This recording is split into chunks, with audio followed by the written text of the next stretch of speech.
Most heart-wrenching moments from Gold Star family's testimony on Kabul attack. We were told lies, one grieving Gold Star mother said. The families of the 13 U.S. service members killed outside of Kabul's airport during the military's withdrawal from Afghanistan came before Congress together for the first time this week to seek answers about their loved ones' deaths, nearly 2 years after the tragic day occurred. Representative Darrell Issa, R. Caliph, held a congressional forum with the Gold Star families on Monday, where for nearly 90 minutes Americans heard emotional testimony about how the grieving families felt misled and betrayed by their own government. Several called out President Biden and his top cabinet officials by name, calling on them to resign. A father of one fallen U.S. Marine called on the president to be a grown-up man. A Defense Department official said of the testimony later on Monday, "The Department of Defense expresses our deepest condolences to the Gold Star families who lost loved ones during the tragic bombing at Abbey Gate. We are forever grateful for their service, sacrifice, and committed efforts during the evacuation operations. We also commend the historic and monumental efforts of all our servicemen and women who served honorably during the withdrawal period from Afghanistan."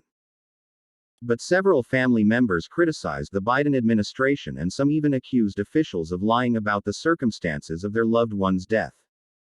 We were told lies. Kelly Barnett, mother of staff asked. Taylor Hoover addressed the panel first and spoke for nearly 15 minutes, describing her pride in her hero Marine son, who had wanted to join the Corps from the age of 6. Barnett broke down when describing her son's fifth and final deployment to Afghanistan in 2021. She said they were made to clean up the airport on the way out, to not leave it dirty for the Taliban. She also accused Biden officials of lying to her about her son's death, saying she was told he died immediately only for eyewitnesses to tell her he lived for a little while. We were told lies, given incomplete reports, incorrect reports, total disrespect, Barnett said. I was told to my face he died on impact. That's not true. The only reason that I know this is because witnesses told me the truth. I was lied to and basically told to shut up. No illusion anyone will be prosecuted. Another Gold Star mother who is seeking answers for the death of her son, Corporal Hunter Lopez, said she was not surprised at how difficult it was for her to get to the bottom of what happened. Our system is quick to identify those at fault in faraway countries, but yet we are challenged to evaluate ourselves, she said. I have no illusion that anyone will be prosecuted or terminated for ignoring intelligence or making bad decisions, not even for lying to all our Gold Star families, Alicia Lopez said.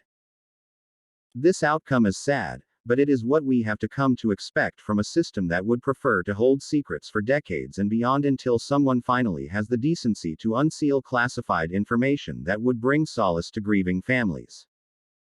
Lopez added later, my request is that those mistakes are owned up to, that my family and the other Gold Star families hear, that we are made aware of who is accountable. We do not want a partial truth or a truth told in a book release or when information is declassified 20, 30 or 40 years from now. Avenge me. Lance Corporal Kareem Nakui's father, Steve Nakui, accused Biden of using his Marine son as a pawn so he can meet his Sept. 11th deadline and get the optics he wanted, with regard to the U.S. withdrawal from Afghanistan 2 years ago. My life and that of my families has been on pause since the early morning of August 26, 2021, the emotional father said. The difference between the minutes of my life before that and the minutes that passed after that day are contrasted drastically. Closing out his remarks, Steve Nakui told an anecdote of a game he and Kareem shared when he would return to his base. I would be at the other end of the house far away, and I would wait to hear the door creak because of the hinge, the front door. And as soon as I heard that, I would yell as loud as I could his name, Kareem. And this was to pay homage to every father-son movie ever made. I'd be like, avenge me. And, and I would come and look at him, and he'd have the biggest smile, Nico said. And now all I hear is him in his soft voice, avenge me.